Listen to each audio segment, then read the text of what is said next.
ఈ వీడియో చూస్తున్న వ్యూయర్స్కి అర్థమై ఉంటుంది. యాక్చువల్గా అబౌవ్ 18 ఇయర్స్ సీనియర్ సిటిజన్స్ వరకు, అంటే ఏజ్ లిమిట్ ఎండింగ్ అనేది లేదు. కానీ మహిళలకి ప్రతిసారి ఏదైనా కంప్లైంట్ రిప్రజెంట్ చేయాలంటే పోలీస్ స్టేషన్కి వెళ్ళాలంటే భయపడతారు.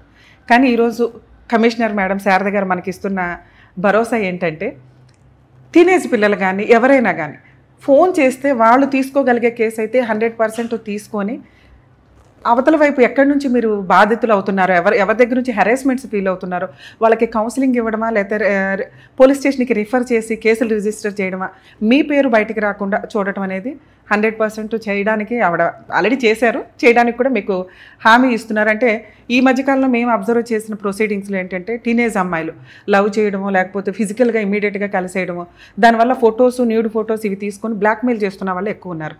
ఆ ప్రాసెస్ వచ్చినప్పుడు ఎక్కడికి వెళ్ళాలి, పేరెంట్స్ చెప్పడానికి భయపడుతున్నారు. అలాగే పోలీస్ స్టేషన్కి వెళ్ళి చెప్తే రేపొద్దు భవిష్యత్తులో అదొక ఎవిడెన్స్ డాక్యుమెంట్ కింద అయిపోతుందనే ఒక భయంతో ఎక్కడికి వెళ్ళట్లేదు.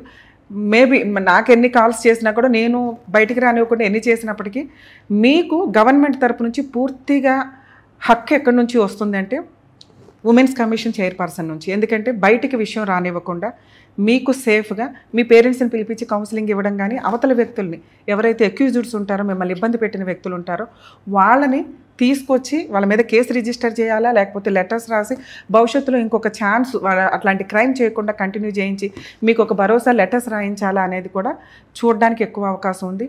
టీనేజ్ అమ్మాయిలు చాలామంది సూసైడ్ చేసుకోవడం ఈ మధ్యకాలంలో నేను ఎక్కువ చూస్తున్నానండి. సో దయచేసి అలా ఏదన్నా ఉంటే మాలో ఎవరిని మీరు అప్రోచ్ అయినా 100% మీ విషయాలు బయటికి రాకుండా సేఫ్ సైడ్లో చూస్తాము.